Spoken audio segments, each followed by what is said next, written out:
मुफ्ती तारिक मसूद के बयानात के लिए मुफ्ती साहब के ऑफिशियल चैनल मुफ्ती तारिक मसूद स्पीचेस को सब्सक्राइब करें।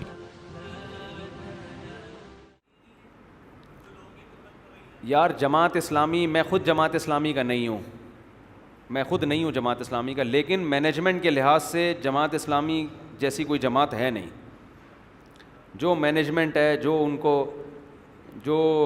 और मैं वोट भी नहीं दिया मैंने अब तक कभी जमात इस्लामी को। मैं इसलिए कह रहा हूँ लोग ये ना कहें कि, लेकिन हकीकत ये है कि बहुत सी खूबियाँ जमात इस्लामी की ऐसी हैं जो दीगर जमातों में आपको नज़र नहीं आएंगी। मैनेजमेंट है, 1 रुपए की करप्शन नहीं कोई साबित नहीं कर सकता जमात इस्लामी में। फिर इनके रफ़ाही काम बहुत ज़्यादा हैं। जमात इस्लामी का स्कूल है उस्मान पब्लिक स्कूल, उस जैसा ख़ानदानी स्कूल अब तक पूरे पाकिस्तान में नहीं है, पूरे पाकिस्तान में नहीं है। जमात इस्लामी की एक मज़ीद ख़ासियत ये है, जब भी यूनिवर्सिटियों में विमेन डे मनाया जाता है, बेहयाई का दिन मनाया जाता है, ये हया डे मनाते हैं। तो यूनिवर्सिटियों में कोई उनके मुकाबले में, लिबरल लोगों के मुकाबले में है ही नहीं, आज़ाद छोड़ा हुआ है। या तो तबलीग जमात वालों की मेहनत है, वो तो बेचारे निजी सतह पे एक लोगों को समझा रहे हैं, लेकिन जो उन्हीं के टक्कर पे अगर किसी की मेहनत है तो वो जमात इस्लामी की है। आप देख लो, मैं भी पंजाब के सफ़र पे गया था एक यूनिवर्सिटी में, किसी ने बताया बड़ी बेहयाई थी, डेटिंग पॉइंट बने हुए थे ना, तो जमात इस्लामी के लड़के जहाँ भी कोई डेट मारता हुआ पकड़ा गया ना, उनको पकड़ के लाते बोले शादी करो ठीक है ना, वरना दोबारा नज़र नहीं आओ यहाँ पे। तो बड़ा किरदार है।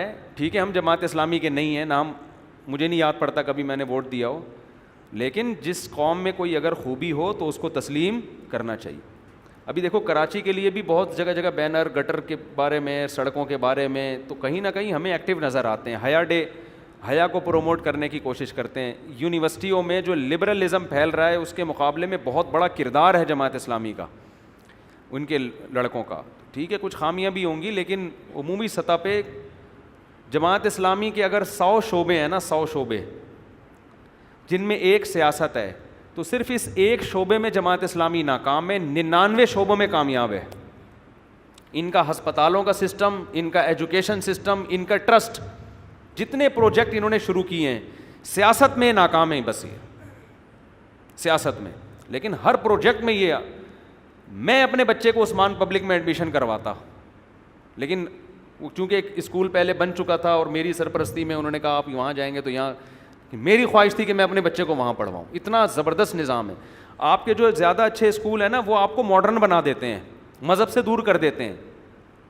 तालीम अच्छी होगी तो मज़हब से बागी बना देंगे। यहाँ एजुकेशन भी है, जो उस्मान पब्लिक के पढ़े हुए बच्चे हैं आप उनको देख लो, तो हर फील्ड में जमात इस्लामी में एक मैनेजमेंट नज़र आएगी आपको। सिलेक्शन का एक तरीक़ा है, ऐसा ही नहीं कोई भी उठ के अमीर बन जाए, मेरा मामू है तो मेरा चाचा है तो अब ये जमात का अमीर होगा। जमात इस्लामी में मौलाना मौदूदी के कोई चाचा मामा, अब काजी हुसैन अहमद का फुप्पीजाद भाई बनाओ अमीर, कभी देखा आपने?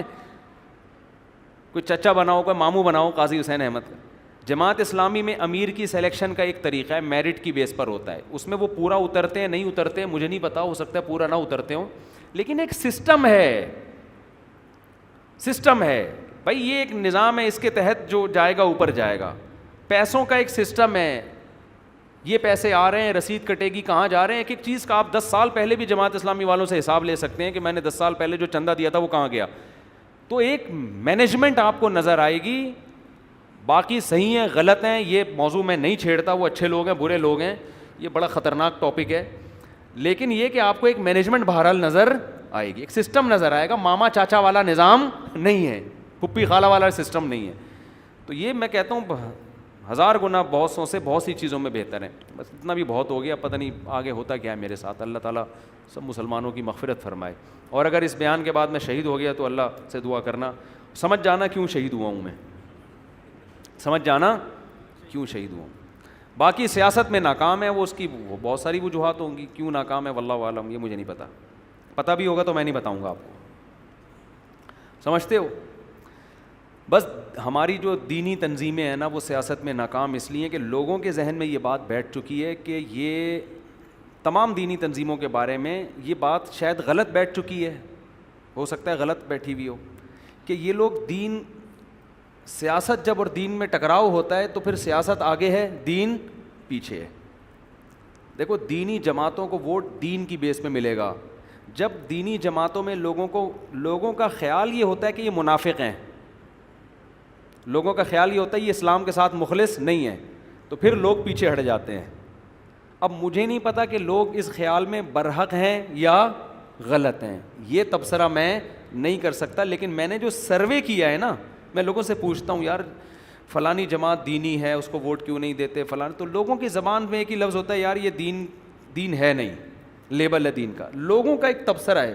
تو ہماری دینی سیاسی جماعتوں کو لوگوں کا یہ اپنا ایسا امیج بنانا پڑے گا کہ لوگ آپ کو مخلص سمجھنا شروع کر دیں اور یہ سمجھیں کہ یہ دین اور سیاست جب ٹکراؤ ہوتا ہے تو دین یہ ہمیشہ آگے رکھتے ہیں۔ تو یہ جب تک آپ لوگوں کا اپنا امیج ایسا لوگوں کے سامنے نہیں بنائیں گے، اس وقت تک دینی جماعتوں کے ووٹ مارکیٹ سے کیا ہوں گے؟ شارٹ ہوں گے۔ میرا تجزیہ ہے، غلط بھی ہو سکتا ہے، اس کو قرآن و سنت نہ سمجھیں آپ۔ اگر یہ کلپ میرا مارکیٹ میں چلا جاتا ہے تو میرے خلاف اگر کوئی کلپ آتا ہے تو اسی اسٹائل میں آئے جس اسٹائل میں میں نے یہ کلپ ریکارڈ کروائے۔ آپ یہ نہ کہیں یہودی ایجنٹ ہے، یہ فوج کا پٹھو ہے، یہ ایجنسیوں کا ہے، یہ اسٹیبلشمنٹ کا ہے، اس نے اتنے پیسے جماعت اسلامی سے کھائے ہیں، اس نے اتنے پیسے JUI سے کھائے ہیں، اتنے پی TI سے، یہ بکواس نہ کریں آپ خدا کا واسطہ۔ میرے اس بات کو قرآن و حدیث نہ سمجھا جائے، ایک تبصرہ سمجھا جائے، تو آپ بھی اس تبصرے کے خلاف پورے تمیز سے تبصرہ ریکارڈ کروا دیں۔ آپ بولیں ہمیں مفتی صاحب کی بات سے بالکل بھی اتفاق نہیں ہے، تو میں بھی دیکھ لوں گا، ٹھیک ہے بھائی۔ تو اتنا ہمارا ہوتا ہی ہے کہ ذرا آپ کی رائے سے اختلاف کرو نا تو فتوے بہت دبا کے آنا شروع ہو جاتے ہیں۔ وما علینا الا البلاغ۔